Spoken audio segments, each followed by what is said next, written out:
2, 1.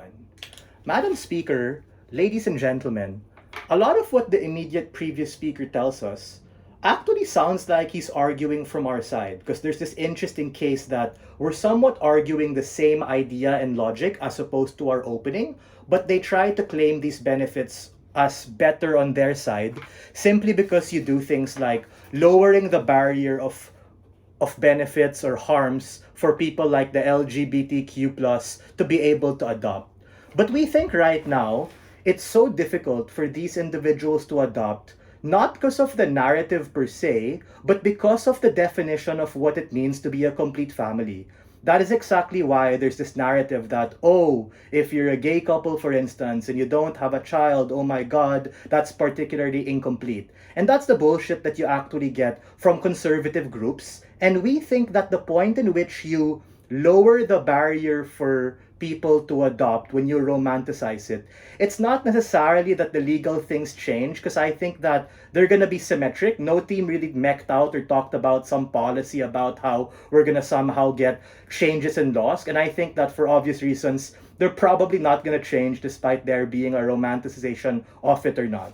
But we think the harm then becomes is that these LGBTQ individuals are further going to be berated as to not having a child, and as a consequence they should have a child in order to be deemed as a complete family. That is the problem that we have, and we think their side makes it worse when you give conservatives the logic to spin that against them.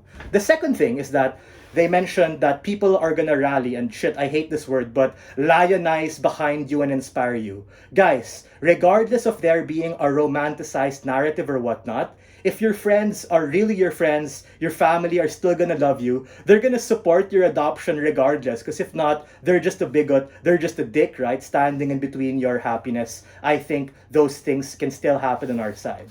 Thirdly, they talked about how on their side, there is going to be less stigma if you don't romanticize it. But like I mentioned, right, a lot of the stigma comes from people who don't understand what you're going through, but that doesn't necessarily mean that we have to like hype everyone about it and sort of tell them that they should do it. For the reasons my partner already gave you about how oftentimes people are on the fence for economic and personal reasons in terms of why they don't want to adopt. Other responses towards our crossbench and the vertical diagonal are going to be incorporated. There are 3 questions we answer from Jaren's speech. 1, what does romanticization really look like? Number 2, where are parents and foster kids better off? And third, where is the counterfactual just less shit? Because I believe that if you're a couple who wants to have a kid for whatever reason and you can't have it, that sucks. And if you're a foster kid or an orphan who doesn't have a parent, that sucks, right?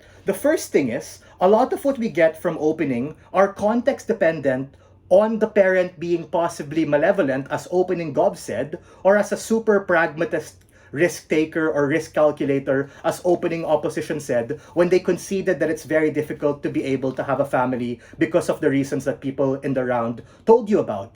These are actually outside your control because people exist in a spectrum of emotional sensitivity. There are good people who make good foster parents. There are bad people who make crappy foster parents. But things converge to the mean, right? Wherein there are often people who are not ready or on the fence about it, who now feel the pressure to adopt precisely because of this narrative. The net benefit you get from side opposition is not necessarily this whole lower barrier for legalization and all that paperwork bullshit, but it's about the narrative that you get in terms of social culture and dealing with people. The thing here is that the counterfactual is that adoption, regardless of romanticization, will still be there. We agree with closing on that. Good people are still going to adopt, but the net benefit impact you get on our side is that there are just less shitty outcomes when people who are not ready for it don't go to it willy-nilly, which is exactly what opening opposition said might be the risk in the response to opening government when they said, yo, there are economic realities, people can think about it, they're not gonna go to it willy-nilly. But the harm then is that the point in which you send this cultural narrative and message that you lower the barrier when you romanticize something, i.e.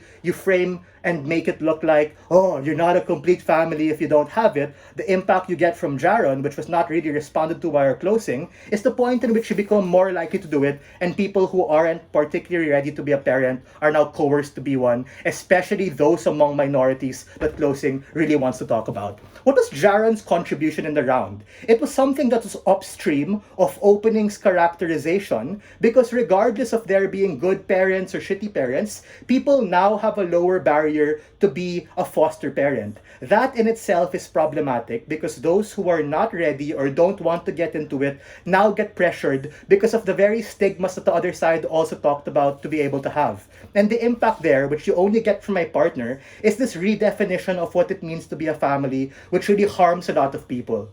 It harms people who just want to live the good life, people who have dual income, no kids, people who are still saving and trying to be economically franchised, like the Henrys of the world, high income, but they're not ready yet, high earning, not ready yet, all of that. And we think that's particularly harmful. What do we get, right? We also get from opening opposition this red herring and intuition pump about, yo, we sidestep the downsides of natural birth. Yes, that's true, but my partner already told you about there being many valid reasons as to why people might not want it or might not want to be ready for it. And bro, that's like a legit valid choice people should have the right to be able to make. The point in which you're an LGBT or minority couple and you don't want to do that is a point in which it's completely fine for you to do it, as opposed to on side closing, CO, wherein now there's this incentive structure wherein you feel like you have to do it in order to comply with this new message of what it means to be a family. Why does closing government uniquely win this debate? Because we legitimately are upstream of the impacts that opening talked about, which are just dependent on parents being benevolent or not in the plethora of examples they said, which we told you were contingent on your own reality of what you experience, right? If you had a good time, you're more likely to be able to advocate from it. But more importantly, we think that this creates a bad risk and harm for people who aren't particularly ready, and it puts those who are most vulnerable, those who are already suffering, these particular orphans, at a desperate situation at a point in which they're stuck with someone who isn't sure. For all of these reasons, we are very proud to propose.